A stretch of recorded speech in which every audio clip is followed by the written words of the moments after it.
Kakain tayo ng Vietnam pho or Vietnam noodles, guys. Ito, bumili ako at nagpa-deliver lang dito, guys. Ito yung tinatawag dito sa Vietnam. Isa sa mga famous na pagkain dito sa Vietnam, guys, yung Vietnam noodles or Vietnam pho na tinatawag nila, guys. So, iyan, samahan nyo akong kumain nito, guys. Ito, isa sa mga ingredients nila, yung fresh na fresh talaga ang gulay. As in, hindi talaga siya niluto, guys.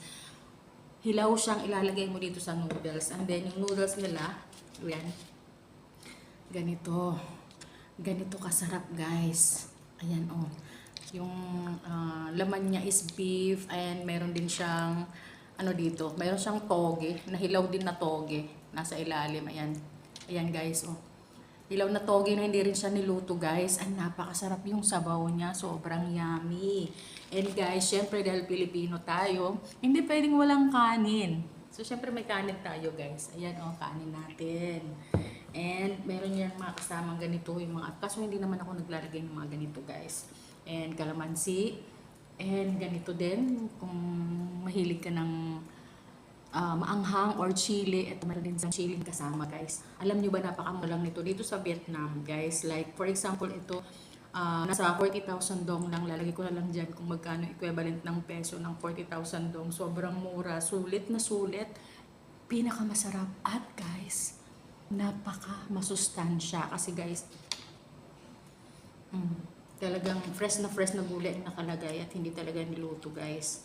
Napakasarap. Ito, isa sa mga favorite ko rin dito. Aside from banh mi, ito din isa sa mga favorite kong kakainin dito sa Vietnam.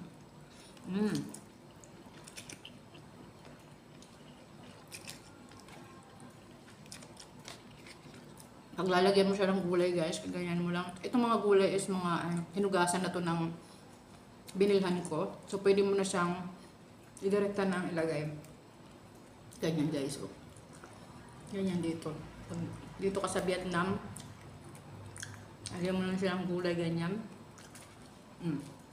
Ayan, meron rin siyang ganito. Oh. Ang babango nito, guys. Ang babango ng mga dahon na to. Pwede mo siyang idirekta dyan. Ayan.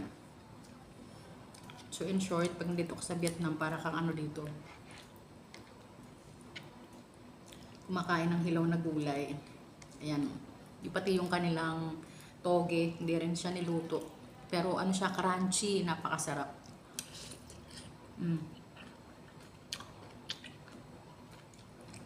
And siyempre, kung gusto mong kanin, hindi mo sa kanin. May sabaw na rin to, tsaka ulam.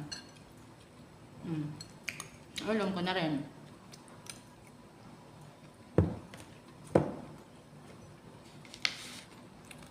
Guys, napakasarap ng mga pagkain. Bukod sa masarap, mura na at napaka-healthy pa.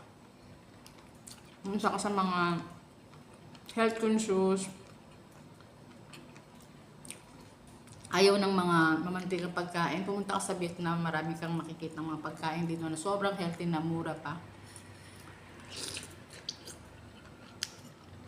Kasi guys, dito sa Vietnam, napaka-affordable lang ng kanilang mga bilihin dito. Napakamura ng cost of living nila dito. Kahit ordinary people ka lang na low cost lang yung income mo, makakain ka ng mga gusto mong kainin dito. Not like Philippines na mura na yung sahod mo. Mahal pa ng pamasahe mo. Mahal pa lahat ng mga pangangailangan mo. Tapos napakamahal.